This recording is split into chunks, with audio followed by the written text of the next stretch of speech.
Hello, it's Tianna, and we're going to talk about breath of fire. What is it? How do you do it? What are the benefits? Who should not do it?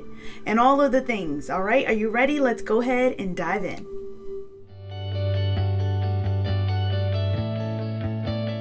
All right, breath of fire. I want to thank one of my subscribers for requesting this. So you got it. Here it goes. This is our breath of fire. So first I want to talk about, what is breath of fire? So breath of fire is a way to heat up your body. So it's used in Kundalini, right? It's a breathing exercise and it allows you to inhale and exhale, but you only focus on the exhalation. Right? You only focus on breathing out. So it's going to help to really just warm up the body, get the energy, get the focus going. And it's a really, really good breathing technique. However, it's not good for all persons. So I'm going to tell you some of those people that it's not for. So let's first get into that one, right? So who is it not for? Well, it's not for people who have any type of respiratory issues. So if there's any respiratory functions that are not working right now, I would not suggest it.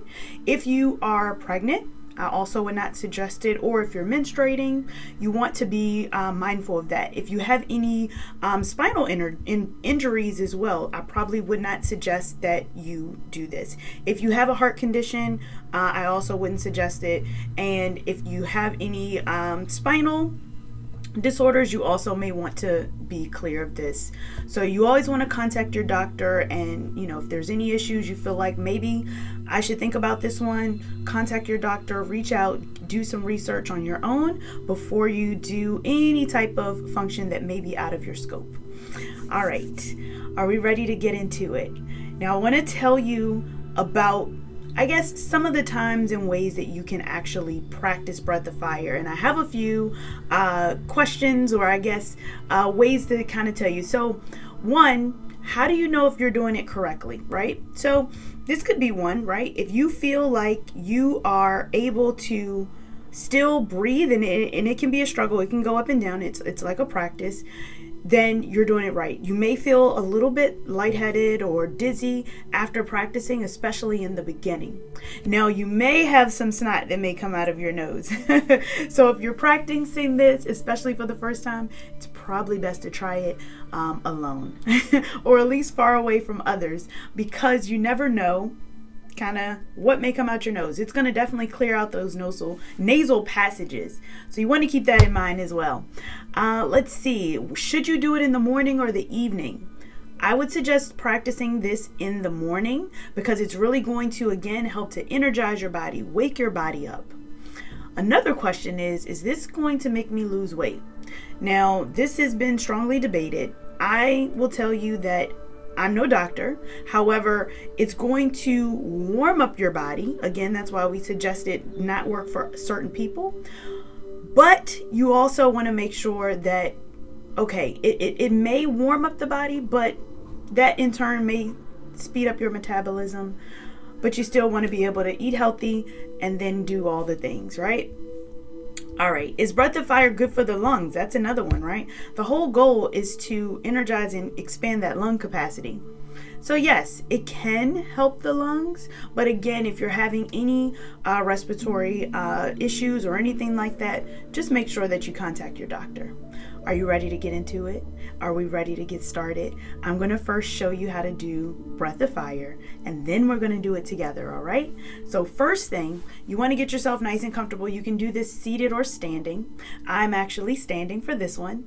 And you want to just first, I would say even for your first time, maybe even place your hands on your belly, because you're going to be pushing out. So you're going to be breathing out through the nose, and you're only going to be breathing out. So this goes very, very fast. So imagine it's the cadence like this. It's a rocking cadence. So you're going to be breathing out. So first we want to just, right? Then let's inhale in, and I'm showing you here, and I just breathe out, and it goes like this.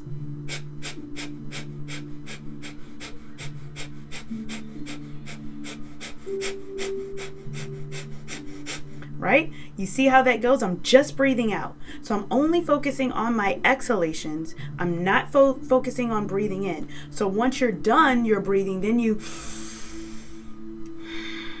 go back to your normal breath. All right. So I'm going to put my hands back on my belly. We're going to do this together. We're going to do it for about 10 seconds. All right. So 10 seconds on the clock and let's go.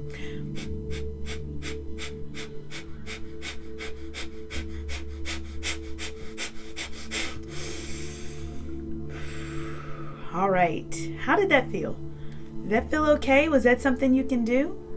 Did snot start to come out of your nose? All right, let's do it one more time so that you can just kind of see how that feels. And again, I'm placing my hand onto my belly because you can start to feel the belly start to contract. You're just focusing on your exhalations. All right, so let's do it again. Take an exhale out, breathe in, and start.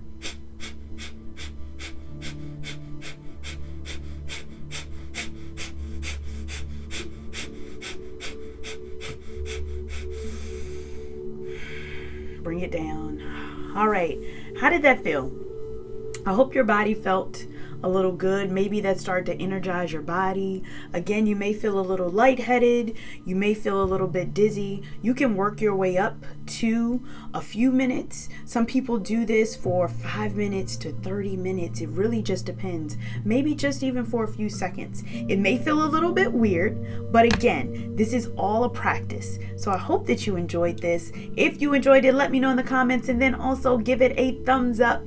And I hope to see you in another video. If you have any questions as a subscriber, remember to leave me those questions because I do respond to every single thing and also might feature your question in another video. All right. Thank you so much. Can't wait to practice with you again. All right. Bye-bye.